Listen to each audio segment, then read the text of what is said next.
সকালে সেই রশির মধ্যে এই লাশটি ঝুলেছিল। আমরা এখন আসলে পুরো ঘটনার বিস্তারিত জানতে পারিনি যে আসলে কিভাবে কি হয়েছে বা কখন চলেছিল।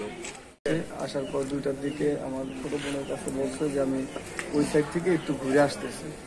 তো এটা বলে আসছে, তো 4টা বেজে গেছে আর বাসায় যায়। তো ছোট বোন আর ছোট ভাইকে নিয়ে দেখতে আসছে যে এখানে আছে কি। তো ছোট বোন ওই নিচ থেকে দেখছে যে রশির মধ্যে ঝুলন্ত অবস্থা। তো এটা দেখে ছোট বোন উপর দিয়ে উঠতে গিয়ে চালের থেকে আবার রিটার্ন করে গেছে। বৃষ্টির সময় ছিল, করে গেছে পর অনেক ব্যথা পাইছে। ব্যথা পাওয়ার পর বাসায় ছোট ভাই সাথে ছিল, ছোট ভাই নিয়ে গেছে। বাসায় নিয়ে যাওয়ার পর পরে আমাকে ডাক দিছে, আমি আবার ঘুমন্ত অবস্থায় ছিলাম। আমার ডাক দিছে, আমি উঠছি, উঠে আমি আর কি বোনের মানে কি হয়েছে কি আসলে সেটা জিজ্ঞেস করতেছি। মানে মাথায় অনেক জোরে আঘাত পাওয়ার কারণে মানে সেন্সলেস হয়ে গেছিল, মানে কিছু বলতে পারে নাই। তো 10 মিনিটের মতো মাথায় পানি দেওয়ার পর ও বলতেছে যে আমি এরকম ওই সাইডে যা দেখলাম যে ঝুলন্ত অবস্থায় বাবা।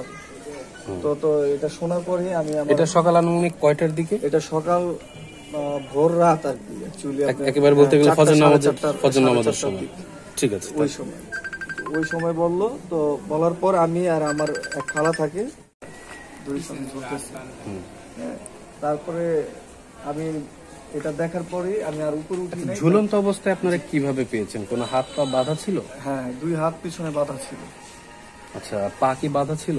পা বাঁধা ছিল। আচ্ছা, সর্বপ্রথম কি আপনি নামিয়েছিলেন? জি। আচ্ছা, তারপরে একটু ঘটনাটা বলুন।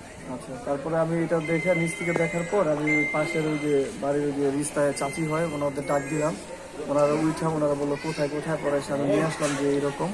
পরে দেখার পর তারপরে আমাদের আরেকজন প্রতিবেশী আর কি আত্মীয় হয়, নাম হচ্ছে সিরাজ কাকা। তো উনি আর কি পরিস্থিতি দেখে উনি সাথে সাথে উপরে ওঠার পর আমিও তার পিছে উঠছি। ওঠার পর এখানে আসছি। আসার পর সাথে আরেক ছোট ভাই ছিল, সৌরভ কুয়া নাম। তো ও আমার সাথে ছিল। তা আমি বললাম যে একা তো নামাইতে পারবো না, তুমি এক কাজ করো, আমার মনে হইতেছে যদি এখন রিসেন্টলি যদি ভিতরে যদি থাকে জীবিত নামানোর পর দেখি যে না উনি আর বেঁচে নেই।